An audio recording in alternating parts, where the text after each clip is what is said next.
I'm Ashley, 34, and I never thought I'd see my own sister slap my 5-year-old daughter Emma across the face on Christmas Day. One moment our family was gathered around the tree, the next, the sound of Stephanie's hand striking my child's cheek silenced the room. As Emma's tears began to fall, my husband James, a 12-year FBI agent, transformed before my eyes from festive family man to federal law enforcement. Before I tell you how our perfect Christmas turned into a family nightmare, let me know where you're watching from and hit subscribe if you've ever had to protect your child from toxic family members. Growing up in a middle-class neighborhood in Michigan, I never imagined I'd one day be living in a comfortable 4-bedroom home in suburban Denver with my FBI agent husband and our daughter. James and I met 8 years ago at a friend's wedding. His quiet confidence and unwavering moral compass drew me to him immediately. After 12 years with the Bureau, his colleagues respected him for his methodical approach to cases and his ability to remain calm in high-pressure situations. Our daughter Emma had inherited her father's analytical mind and my creative spirit. She was already reading above her grade level and could spend hours constructing elaborate stories with her dolls. Christmas was her favorite time of year. The magic of Santa, the twinkling lights, and family gatherings filled her with a joy that was contagious. In the weeks leading up to December 25th, she'd wake up each morning asking how many days were left until Santa came. My relationship with my sister Stephanie had always been complicated. 3 years my senior, she viewed me as competition from the day my parents brought me home from the hospital. According to family lore, 4-year-old Stephanie had asked if they could return me after a week.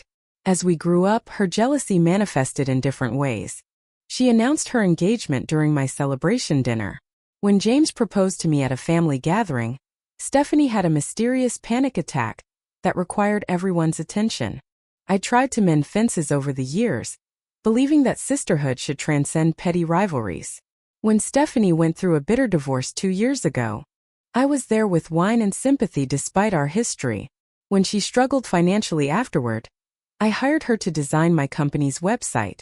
Even though James cautioned me about mixing family and business, the website was delivered 3 months late, and she still charged me extra for additional features I hadn't requested. Despite all this, my mother Diane insisted we maintain the facade of a perfect family. "She's your sister," she'd say whenever I express frustration at Stephanie's behavior. Family sticks together. My father Howard typically retreated to his garage workshop during conflicts, emerging only when the emotional storms had passed. This pattern had continued into our adulthood, with my mother enabling Stephanie's behavior, and my father avoiding confrontation at all costs. This Christmas, I was determined to create the perfect holiday experience for Emma. I'd spent weeks decorating our home with garlands, twinkling lights, and hand-selected ornaments. I'd planned a traditional dinner with turkey, cranberry sauce, and all the trimmings. I'd wrapped presents in coordinating paper and arranged them artfully under our 9-foot Douglas fir, culminating in her accidentally spilling red wine on our cream-colored dining room rug after one too many glasses. "It's Christmas," I'd replied. "Emma deserves to have her whole family around her. Besides, Mom would be heartbroken if Stephanie wasn't included." James had squeezed my shoulder gently. "Your call, Ash. But remember, sometimes the best family traditions are the ones that prioritize peace over obligation." In the days leading up to Christmas, I coordinated with my parents, knowing her culinary skills were limited. She replied that she'd handle it, which typically meant she'd stop at a bakery on the way over. Emma was beside herself with excitement, not just for Santa's arrival but for seeing her cousins, 7-year-old Lucas and 3-year-old Lily. She helped me bake cookies, craft place cards for the dinner table, and select music for our holiday playlist. Her innocent enthusiasm fortified my determination to create perfect Christmas memories. On Christmas Eve, "I've got your back," James assured me, placing a kiss on my forehead. "If she starts anything, we'll handle it. This is Emma's day." Christmas morning dawned bright and clear, with fresh snow blanketing our yard. Emma woke us at 6, bouncing on our bed in her red and green pajamas. We spent the early morning in a bubble of familial bliss. Kate and their children followed shortly after. The house filled with the chaos of excited children, the aroma of roasting turkey, and the gentle jazz renditions of Christmas classics I'd selected for the day. Stephanie arrived last, just before noon, carrying 2 store-bought pies and an armful of expensively wrapped gifts. Wearing a designer dress that probably cost more than she could afford and jewelry that caught the light with every gesture. Her gifts for Emma were extravagant. A tablet computer that James and I had specifically decided was too advanced for her age, an outfit from a boutique children's store with the price tag still partially visible, and a crystal ornament that Stephanie pointedly mentioned was Waterford. Not that you'd know the difference. Despite these early warning signs, the morning unfolded pleasantly enough. The children played together, the adults exchanged gifts, and my perfectly planned dinner came together without any major disasters. I dared to hope that perhaps just this once, we might have the harmonious family Christmas I'd always envisioned. I couldn't have been more wrong.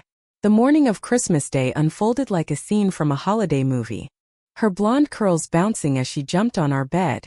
James groaned good-naturedly while I blinked away sleep, both of us smiling at our daughter's joy. Her small hands clasping together in delight. We spent the next hour in pajamas, watching her tear through Santa's offerings with unbridled enthusiasm. We were dressed and preparing for the arrival of our extended family. Emma, wearing the red velvet dress I'd selected months earlier, kept running to the window to watch for her grandparents' car. "Will Grandma bring her special potatoes?"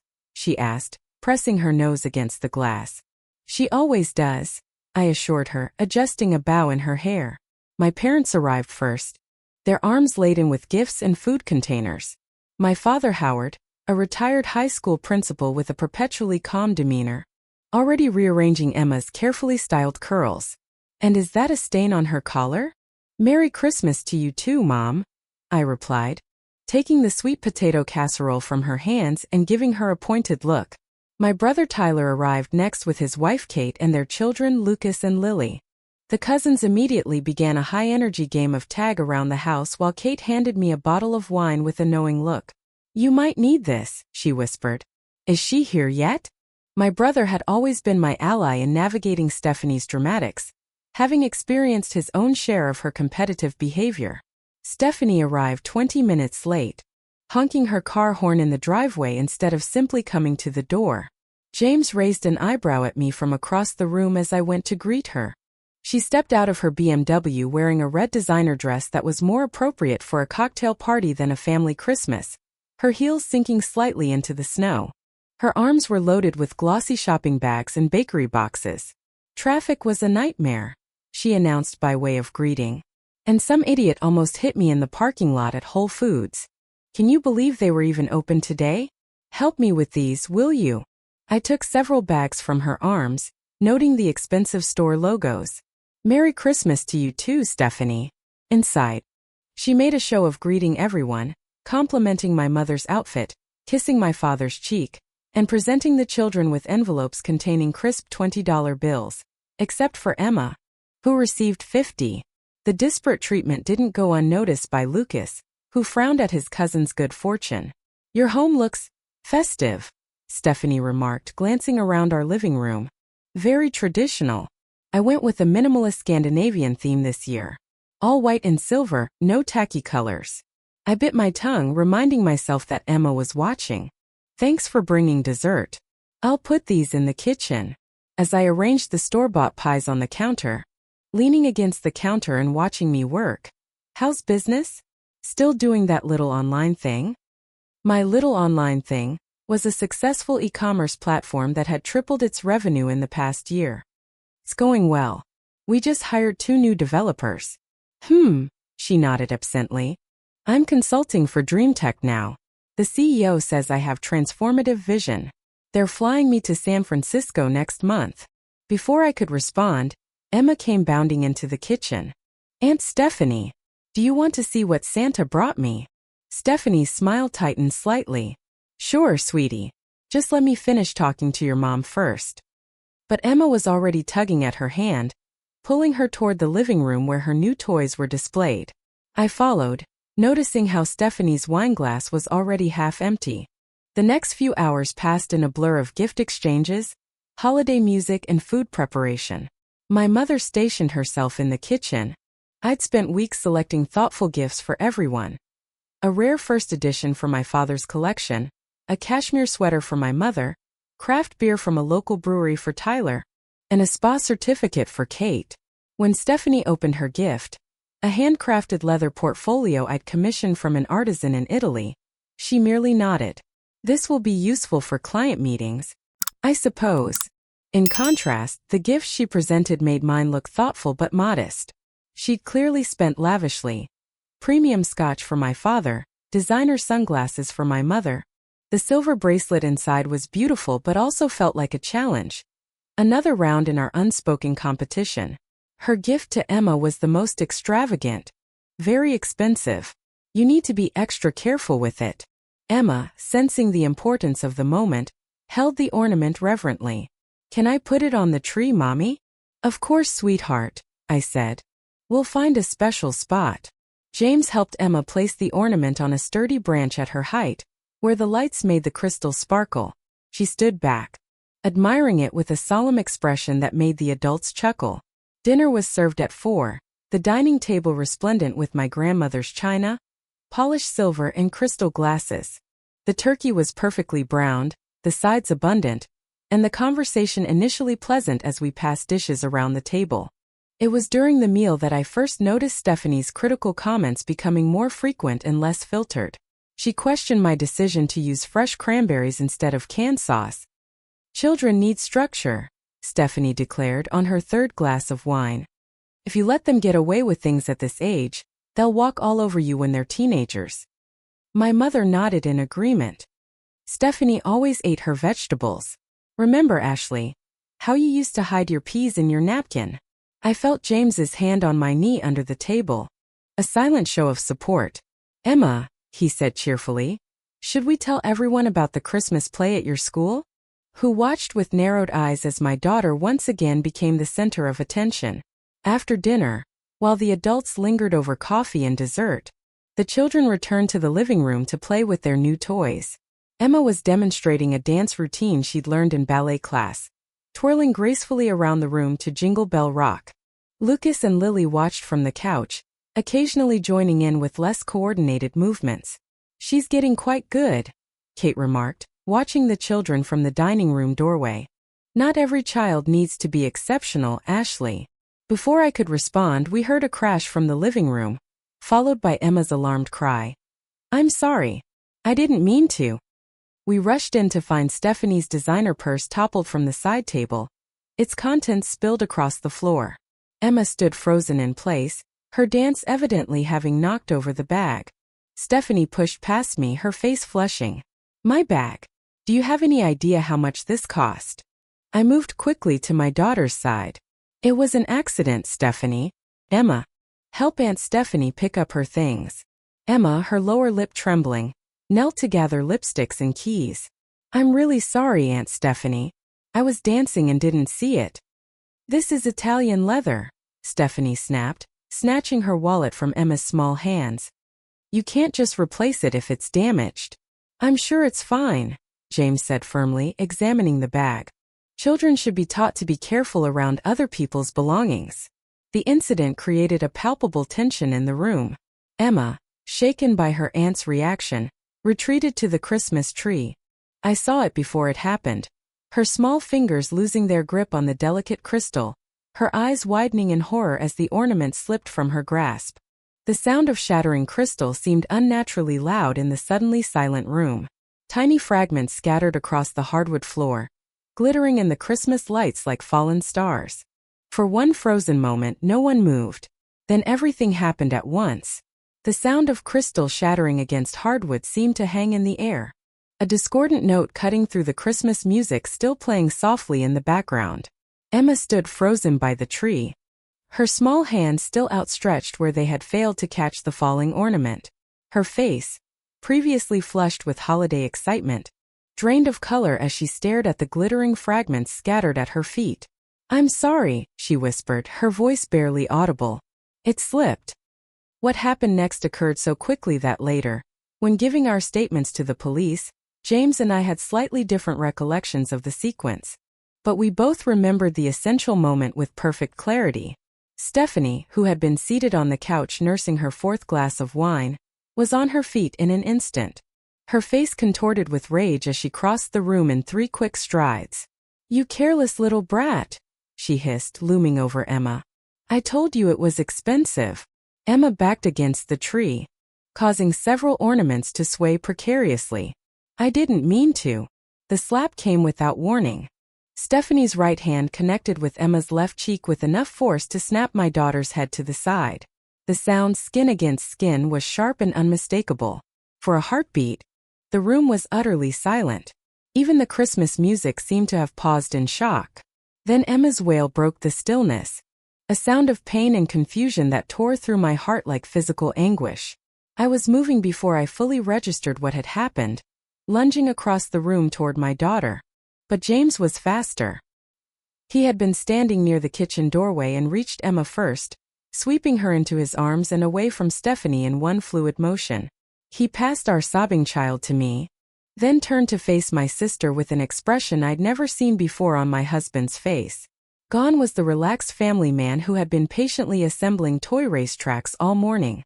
In his place stood an FBI agent, his posture subtly shifting to command the room, his voice dropping to a register that demanded attention. "Stephanie," he said with deadly calm, "you just committed assault on a minor. Do you understand the seriousness of what you've done?" My sister, perhaps realizing too late the line she had crossed, took a step backward. "Don't be ridiculous," she scoffed, though her voice wavered slightly. "It was a tap. She broke a $200 ornament after I specifically told her to be careful." "I saw what I saw," James replied, his tone unchanged. "And what I saw was a grown woman striking a child across the face with enough force to leave a mark." I looked down at Emma, still crying softly in my arms. "Stephanie didn't mean it, did you, dear?" And Emma should have been more careful with such an expensive gift. I couldn't believe what I was hearing. "Mom, are you seriously defending her? Look at Emma's face." My father finally spoke up from his armchair. "Now Ashley, your mother's right.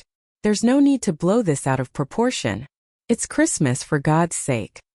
The familiar family dynamic was reasserting itself. Stephanie acts out, my parents minimize an excuse, everyone pretends nothing happened. But one thing was different this time. It wasn't just me witnessing the injustice.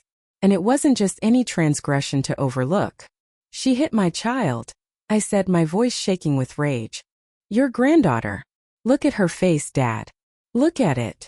Emma whimpered against my shoulder, her small body trembling. "Why did Aunt Stephanie hit me, Mommy?" I said I was sorry about her ballerina.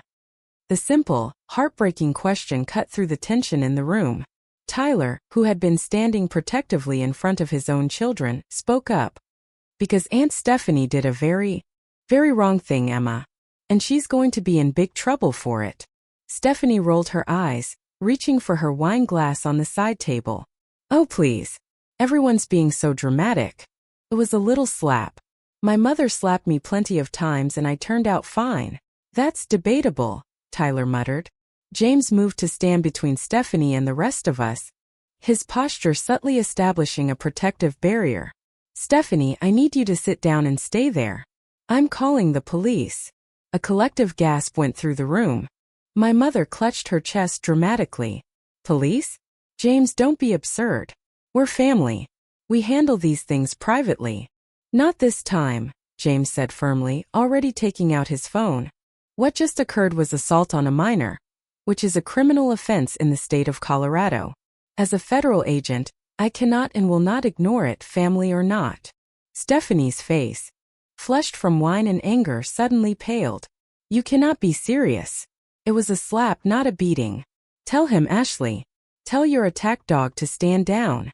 The casual cruelty always followed by denial and minimization. I saw my parents enabling, my own years of making excuses and keeping the peace at the expense of my dignity, and now, my daughter's safety. "James," I said quietly, still holding Emma close, "I'm taking her to the bathroom to clean up and check her face. When you're done calling the police." Our shared understanding that a line had been crossed from which there was no return. Stephanie's voice rose to a shriek behind me as I carried Emma from the room. "You can't be serious." Her wide blue eyes, so like my own, were confused and hurt. "Am I in trouble, Mommy?" she asked in a small voice that broke my heart. No, sweetheart, I assured her, brushing back her blonde curls. You didn't do anything wrong. The ornament was an accident, and even if it wasn't, no one should ever hit you like that. Not ever. But Aunt Stephanie said it was expensive. Things are just things, Emma. People are what matter.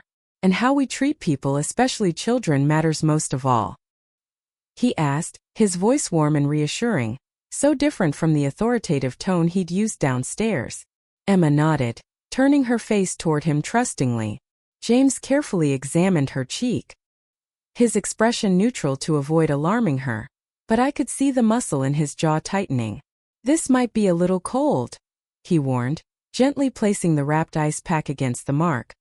James and I exchanged glances over her head. They might ask her to go with them to answer some questions, he explained carefully. What she did was against the law. Even though she's family? Emma asked, unwittingly echoing my mother's protest. Especially because she's family, I said firmly. The people who love you should never hurt you, Emma. And if they do, there have to be consequences, no matter who they are. James nodded in agreement. Being family doesn't give anyone the right to hurt you. Ever.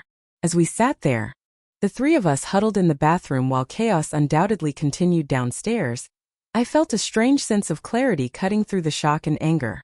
For years, the sound of the doorbell announced the arrival of the police.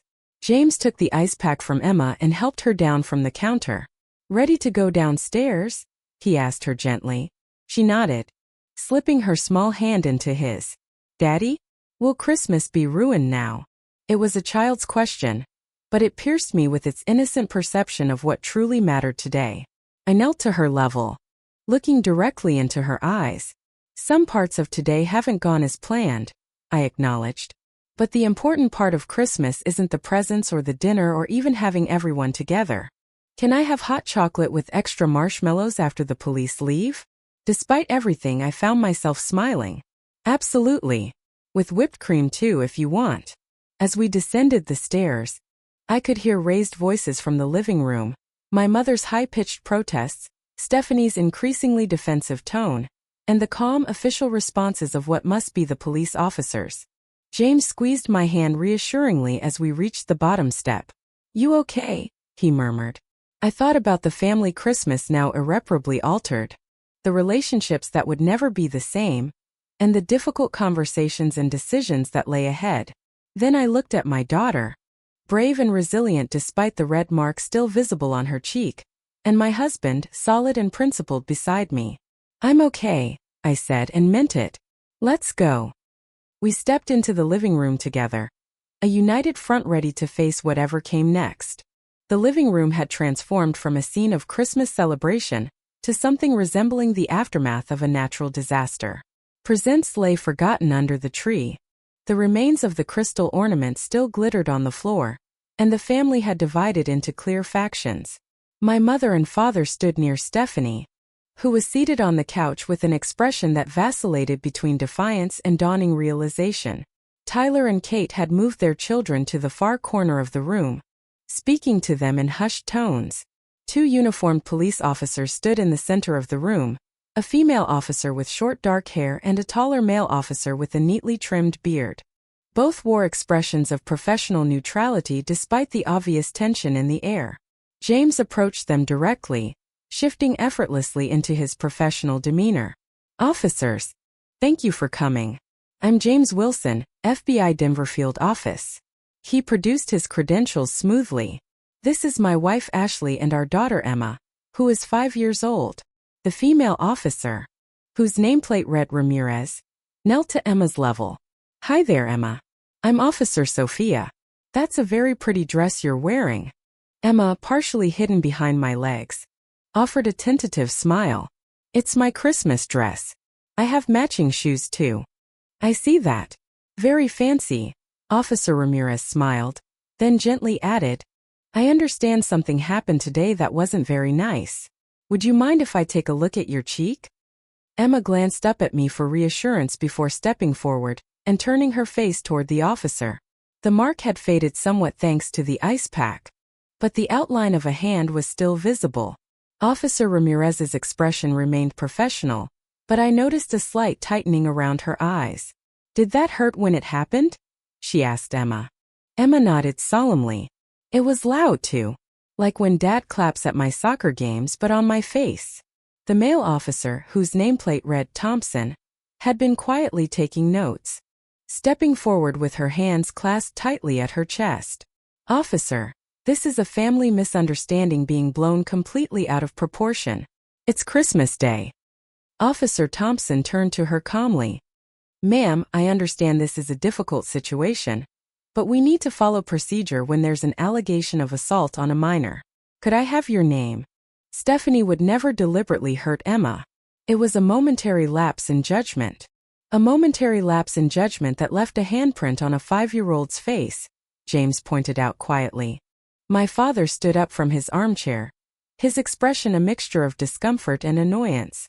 Now see here, this has gone far enough.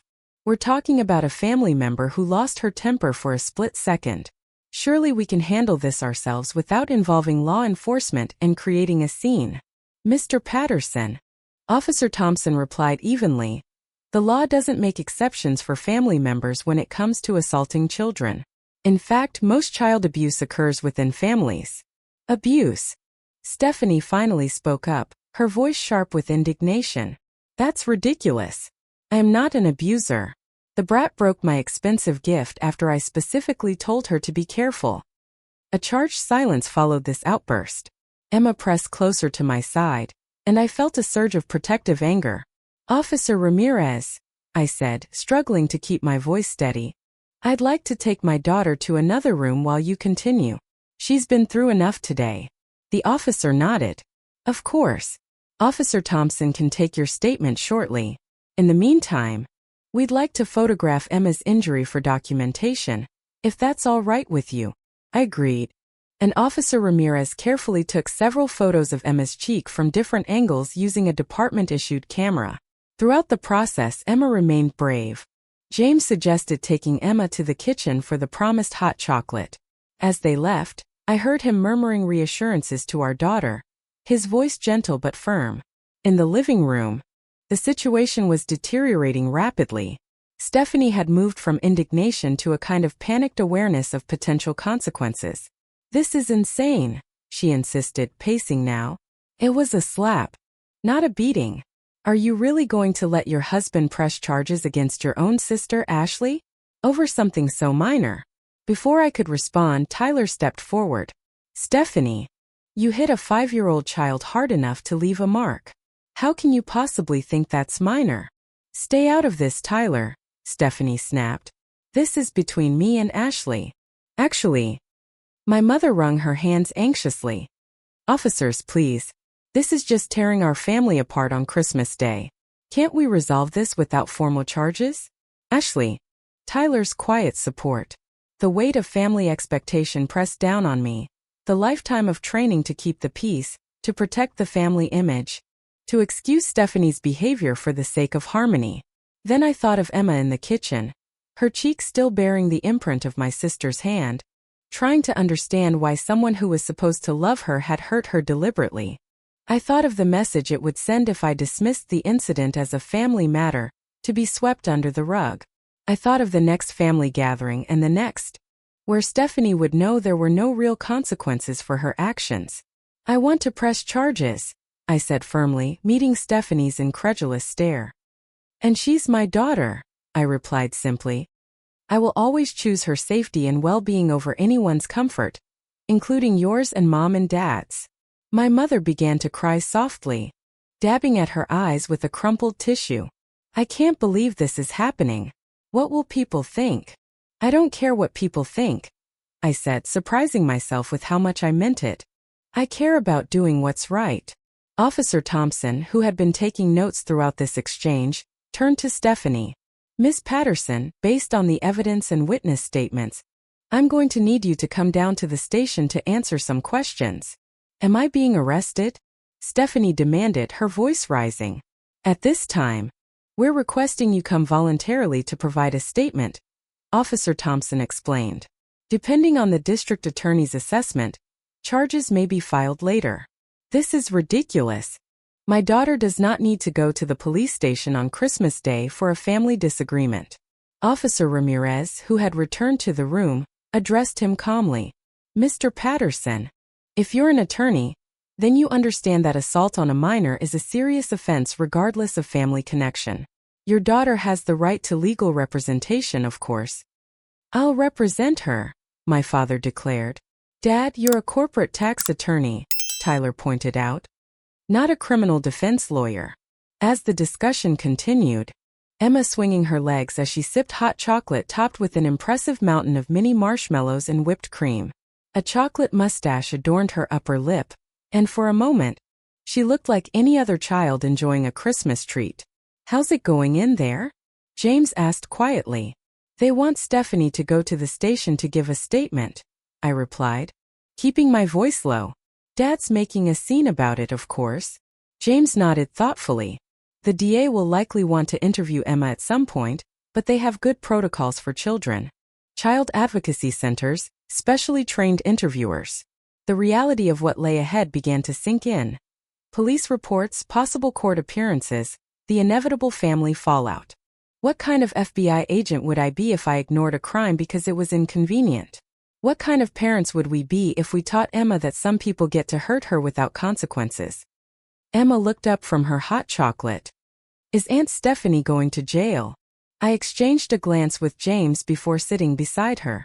The police are going to ask her some questions, sweetie.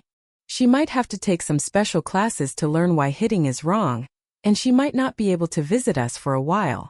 Because she hit me? Yes, I said firmly.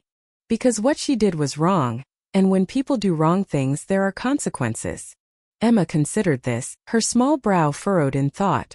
Even on Christmas? Even on Christmas. James confirmed. The rules about not hurting people don't take holidays off. This seemed to satisfy her, and she returned to her hot chocolate. I marveled at children's resilience, their ability to process difficult truths when presented honestly. A knock at the kitchen doorway announced Officer Ramirez. Ms. Wilson, we're preparing to leave now. Stephanie has agreed to come to the station voluntarily to provide a statement. I nodded, feeling a complex mixture of emotions. Thank you, officer.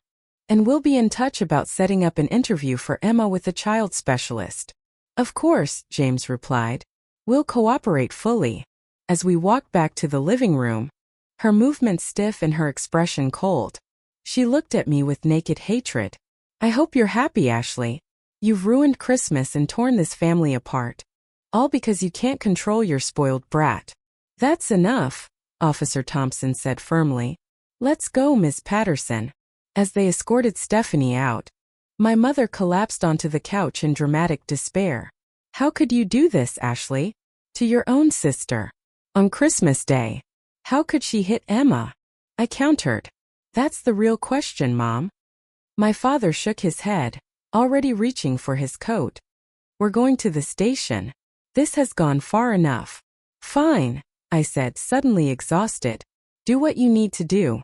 We're standing by our decision. After my parents left to follow Stephanie to the police station, an awkward silence fell over the remaining family members. Tyler approached, putting a hand on my shoulder. You did the right thing, Ash, he said quietly. For what it's worth, Kate and I support you completely. Kate nodded in agreement. No one should get away with hitting a child, family or not. Their support meant more than I could express. Thanks, guys. I'm sorry Christmas turned out like this. Tyler shrugged. Hey, at least it'll be a memorable one. Despite everything, I found myself laughing. A slightly hysterical release of tension. That's one way to look at it. As Tyler and Kate gathered their children and prepared to leave, promising to check in later, I surveyed the wreckage of our Christmas celebration. The half-eaten dinner still on the table. The torn wrapping paper, the shattered ornament now swept into a dustpan. It wasn't the holiday I had meticulously planned. You okay? I leaned back against his solid presence. Not really. But I will be. Mommy, Emma called from the kitchen. Can we still have Christmas cookies even though Grandma and Grandpa and Aunt Stephanie left? I smiled at her practical concern. Absolutely. In fact, I think we all deserve extra cookies today. As James and I joined our daughter in the kitchen, I felt a curious lightness despite the chaos of the day. For the first time in my adult life, I had chosen truth over pretense. But as Emma's laughter filled the kitchen while she decorated cookies with excessive sprinkles, I realized it might ultimately be the most important Christmas of our lives. The days following Christmas unfolded in a blur of police statements, family phone calls, and Emma's recurring nightmares. It can wait. I can't look at them anymore, I admitted, carefully placing the wrap decorations in their storage box. Every time I see that tree, I picture the ornament shattering and what happened after. James nodded, understanding without need for further explanation. Let me help then. Fading but still visible. The sight of it rekindled my determination every time I wavered under family pressure. Are we taking Christmas away? She asked, watching us dismantle the decorations. I knelt to her level. No, sweetheart. Christmas is over, but we're just putting these things away until next year. We can leave your new toys out as long as you want. She seemed satisfied with this explanation and settled on the couch with her new stuffed unicorn, watching us work. The normalcy of the moment provided a brief respite from the chaos that had engulfed our lives. That afternoon brought the first of many difficult phone calls. My mother, her voice raw from crying, unleashed a torrent of guilt and accusations. The district attorney is considering filing charges, Ashley. Actual criminal charges against your sister. Are you happy now? Is this what you wanted? I gripped the phone tightly, stepping onto the back porch so Emma wouldn't overhear. Of course it's not what I wanted, Mom. What I wanted was a peaceful Christmas where no one assaulted my child. It was a slap. One slap after Emma broke an expensive gift. You're blowing this completely out of proportion. The law doesn't see it that way, I pointed out. And neither do I. Emma had a bruise on her face for days. My mother's voice dropped to a whisper. Your father and I raised you both better than this. Family protects family. I am protecting family. I replied firmly. I'm protecting Emma. She's family too, Mom. You could drop the charges. Tell them you've reconsidered. First, they're not my charges. The conversation ended with my mother in tears and my own emotions in turmoil. It was the first of many similar calls. My father's approach was more measured but equally pressuring. Ashley, I understand your initial reaction, he said in his reasonable attorney voice. But we need to consider the long-term ramifications here. Stephanie could have this on her record permanently. Tyler provided the only supportive family contact, calling daily to check in and offer encouragement.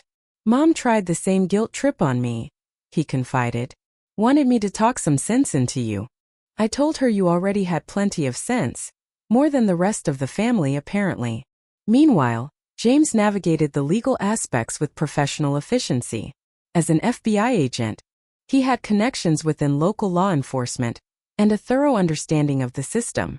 He arranged for Emma's interview at the Child Advocacy Center, where a specialist gently asked her questions while recording the conversation for potential court use. Emma, resilient as children often are, seemed to be processing the events with remarkable clarity. Aunt Stephanie was mean to me because she was mad, she explained to the child interview specialist. But Daddy says even when grown-ups are mad, they still have to follow the rules about not hitting. Her simple understanding of the situation often cut through the complex emotions clouding my own perspective. When I found her carefully placing her remaining Christmas ornaments in a shoebox to keep them safe, my heart broke anew at the tangible evidence of how the incident had affected her sense of security. The legal process moved forward with methodical indifference to our family drama. Probation, mandatory parenting and anger management classes, and community service. Jail time was possible but unlikely for a first offense without prior record. Stephanie's response was a tersely worded email sent to the entire family. I hope you're all satisfied with the destruction of my life over one mistake.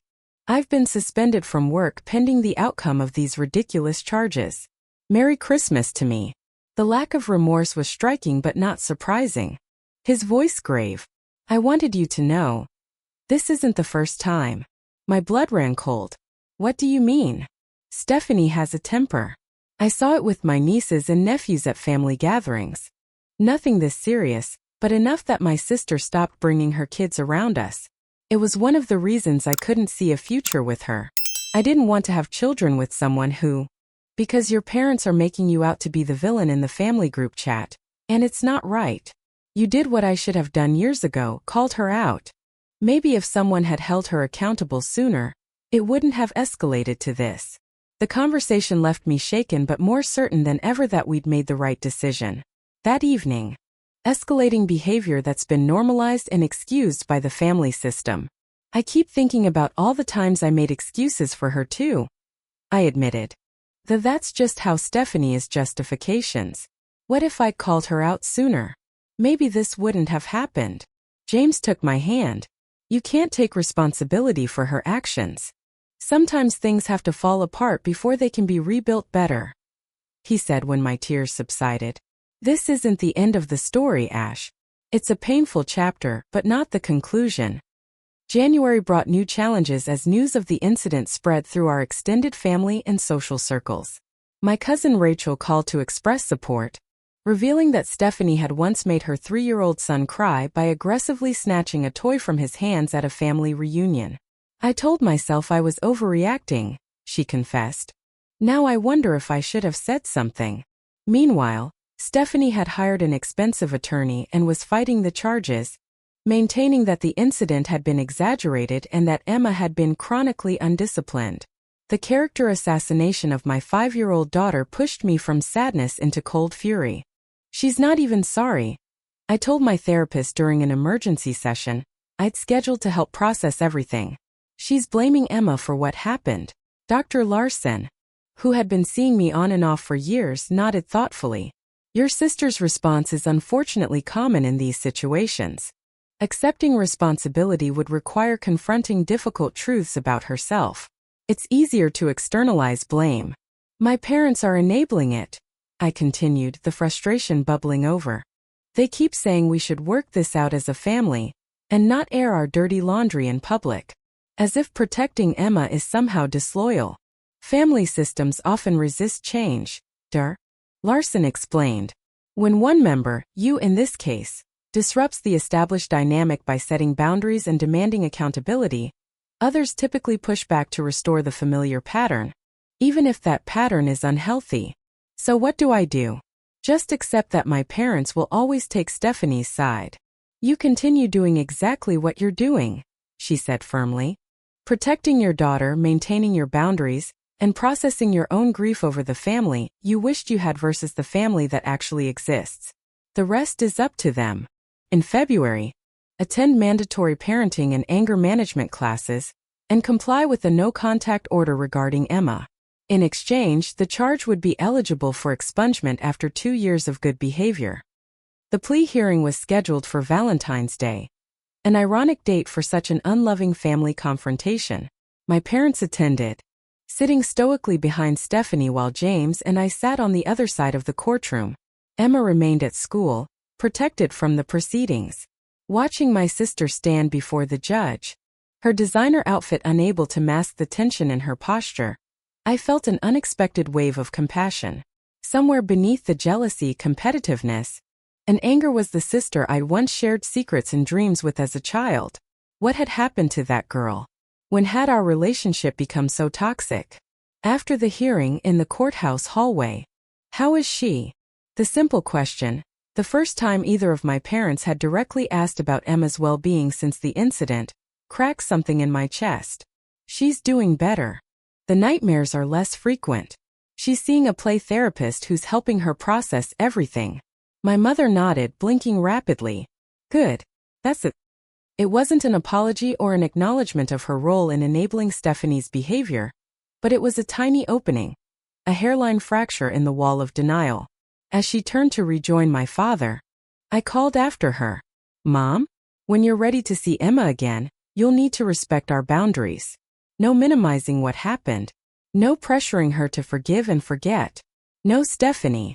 The past 2 months had been among the most difficult of my life. I'd lost the illusion of family harmony I'd clung to for years. I'd faced harsh truths about my sister, my parents, and my own complicity in maintaining toxic dynamics. I'd weathered guilt, anger, grief, and exhaustion. But I'd also discovered strength I didn't know I possessed. I protected my daughter despite enormous pressure to sweep the incident under the rug. I'd established boundaries that honored my values rather than family expectations. I'd begun the painful but necessary process of distinguishing between the family I wished I had and the family that actually existed. I think I will be, I answered truthfully. We all will be. As we pulled into our driveway, I saw Emma's face appear at the window, lighting up at the sight of our car. She waved excitedly, her earlier fears giving way to the natural resilience of childhood, properly supported and protected. The sight of her joy, genuine and untarnished, confirmed what I'd known all along. We had made the right choice no matter how difficult the consequences. Some family bonds, I was learning, needed to be loosened to make room for healthier connections. And some traditions, like sacrificing truth for harmony, deserved to be broken. The courtroom was unervingly quiet as Stephanie stood before the judge on a crisp March morning. James and I sat in the gallery, my hand clasped tightly in his. Your Honor, my client wishes to enter a guilty plea to the reduced charge as agreed upon with the district attorney's office, Stephanie's attorney stated formally. The judge, an older woman with silver-streaked hair and reading glasses perched on her nose, reviewed the paperwork before addressing my sister directly. Ms. Patterson, do you understand that by pleading guilty to harassment, you are admitting that on December 25th of last year, you struck your 5-year-old niece with the intent to harass, annoy, or alarm? Stephanie's voice was barely audible. Yes, Your Honor. And you understand the terms of the plea agreement? 50 hours of community service, completion of the court-approved parenting and anger management programs, and adherence to the no-contact order regarding the minor child. I do. Very well. The court accepts your plea. Upon successful completion of these requirements and 2 years of good behavior, you may petition for expungement of this charge from your record. A complex mixture of emotions crossing her face before she looked away. Ready to go home? James asked gently. I nodded, suddenly exhausted despite the relatively short proceedings. More than ready. In the 6 months that followed, our family underwent a transformation as profound as it was painful. Emma, with the resilience that continues to amaze me, recovered most quickly. The play therapy sessions helped her process the trauma, and by summer, the nightmares had ceased entirely. Her therapist, Dr. Winters, attributed her healing to several factors. You responded immediately and decisively, she explained during our final family session in July. Emma never doubted for a moment that you would protect her, which is crucial for a child's sense of security after an incident like this. We just did what any parents would do, James replied, though we both knew that wasn't universally true. Dear. Winters shook her head. Unfortunately, many families prioritize maintaining the status quo over a child's well-being. By refusing to minimize what happened and holding Stephanie accountable, you showed Emma that her safety matters more than family politics. Emma, building a tower with blocks in the corner of the therapist's office, looked up at the sound of her name. My relationship with my parents evolved in fits and starts. After the court hearing, there were weeks of silence broken only by occasional text messages from my mother, usually photos of flowers or birds from her garden with no accompanying words. It was her way of maintaining contact without confronting the rift between us. In April, she called unexpectedly. I've been thinking, she said, her voice hesitant. Your father and I would like to see Emma. On your terms, she added quickly. Whatever boundaries you feel are necessary. It was the first acknowledgement that boundaries were mine to set, and not theirs to challenge. Small progress, but progress nonetheless. We arranged a meeting at a neutral location. A park with a playground where Emma could have fun, while the adults navigated the complicated waters of reconciliation. I established the ground rules clearly beforehand. No mention of Stephanie, no minimizing the incident, no pressure on Emma to show physical affection if she wasn't comfortable. My mother had baked her famous chocolate chip cookies, which Emma accepted with cautious delight. She's grown, my mother observed, watching Emma climb the playground structure. Her hair is longer. 3 inches since Christmas, I confirmed. She refuses to let me trim it. Wants to be Rapunzel. My mother smiled faintly. You were the same way at her age. Remember how you cried when I took you for that pixie cut in 1st grade? The shared memory created a momentary bridge across the chasm between us. Not enough to cross completely, but a starting point. As spring turned to summer, these meetings became more regular, though still carefully structured. My parents never directly apologized for siding with Stephanie, but their actions showed a gradual shift in understanding. They respected my boundaries, asked about Emma's interests and activities, and slowly earned back the privilege of being grandparents in her life. My father, to my surprise, proved more adaptable than my mother in some ways. During a July barbecue at our home, as we watched James teach Emma how to roast the perfect marshmallow for Esmeralda, she's confident, happy, coming from my reticent father. The no-contact order regarding Emma remained in place, and I had no desire to lift it. According to my mother, she had completed her community service hours at a local children's hospital and was taking the classes very seriously. I wanted to believe transformation was possible.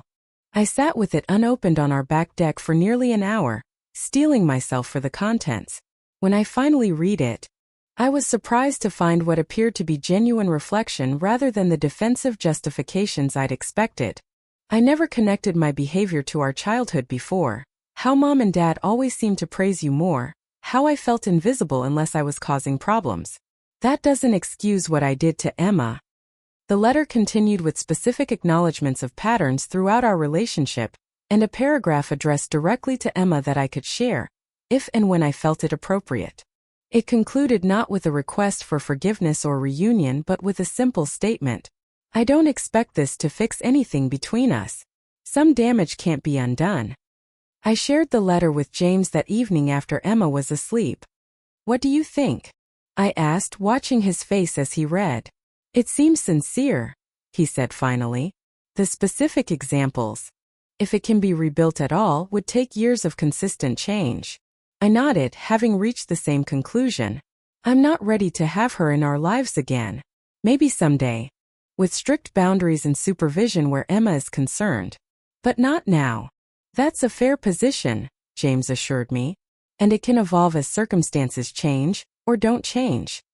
As the one-year anniversary of the incident approached, we decided to create new Christmas traditions that centered on Emma's sense of security and our family's hard-won wisdom. We opted for a small celebration at home, inviting only Tyler's family and my parents, who had demonstrated consistent respect for our boundaries throughout the year. On Christmas Eve, as we hung ornaments on a smaller but no less festive tree, Emma held up a handcrafted decoration she'd made at school, a clay star painted in bright colors with her fingerprint pressed into the center. This one is special, she declared solemnly. I made it extra strong so it won't break. I knelt beside her, recognizing the deeper meaning behind her words. It's beautiful, sweetheart. And you're right. Some things are too precious to risk breaking. Later that night, after Emma was tucked in with visions of sugar plums and James was finishing some last-minute gift wrapping, I sat alone by the tree, reflecting on the tumultuous year behind us. The family I'd once desperately tried to preserve no longer existed in the same form. Some relationships had strengthened. I'd learned that sometimes loving your family means refusing to participate in harmful patterns, even when that refusal comes at a high emotional cost. Most importantly, I'd shown Emma that she deserved to be protected, that her safety and well-being would never be sacrificed on the altar of family peace or adult convenience. In teaching her this essential truth, I'd finally embraced it fully for myself as well. The following morning, Christmas Day, brought the simple joy of Emma's excitement, pancakes shaped like snowmen, and presents unwrapped with care. Tyler's family arrived mid-morning, followed by my parents in the early afternoon. The gathering was smaller than the previous year but infinitely more peaceful. As we sat down to dinner, Emma insisted on saying grace, a tradition we hadn't particularly emphasized but that she'd apparently absorbed from school. Thank you for our food and presents, she began conventionally enough. And thank you for my mommy and daddy who keep me safe. And for Uncle Tyler and Aunt Kate and Lucas and Lily. And for Grandma and Grandpa who are learning new rules. My father coughed and my mother blinked rapidly, but Emma continued undeterred. And please help Aunt Stephanie learn how to not be mad at kids. Amen. The simple prayer, offered with a child's straightforward compassion, moved me to tears.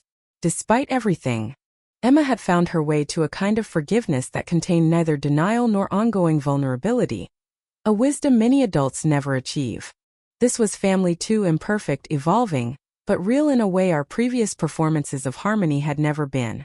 That night, after everyone had gone and Emma was asleep amid her new treasures, James and I sat by the dying embers of the fire, sharing a quiet moment of reflection.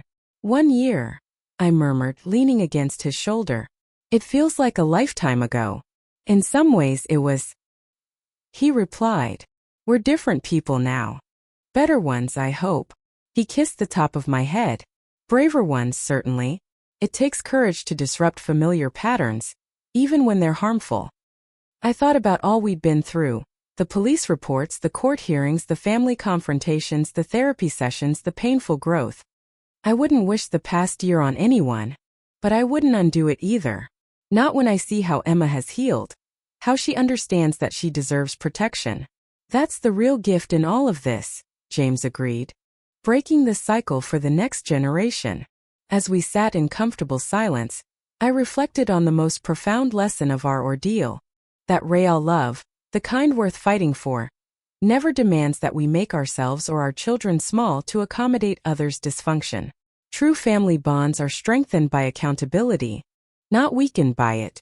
And sometimes the law that needs executing isn't just legal justice but the higher law of love that says a child's safety is sacred, no matter whose feelings get hurt in its defense. Have you ever had to stand up to family for the sake of protecting a child? I'd love to hear your stories in the comments below. Remember, setting boundaries isn't being mean. It's an act of love for yourself and those who depend on you. If this story resonated with you, please hit the like button and subscribe to hear more real-life experiences. Thank you for listening to my journey, and I wish you the strength to always protect what matters most in your own lives.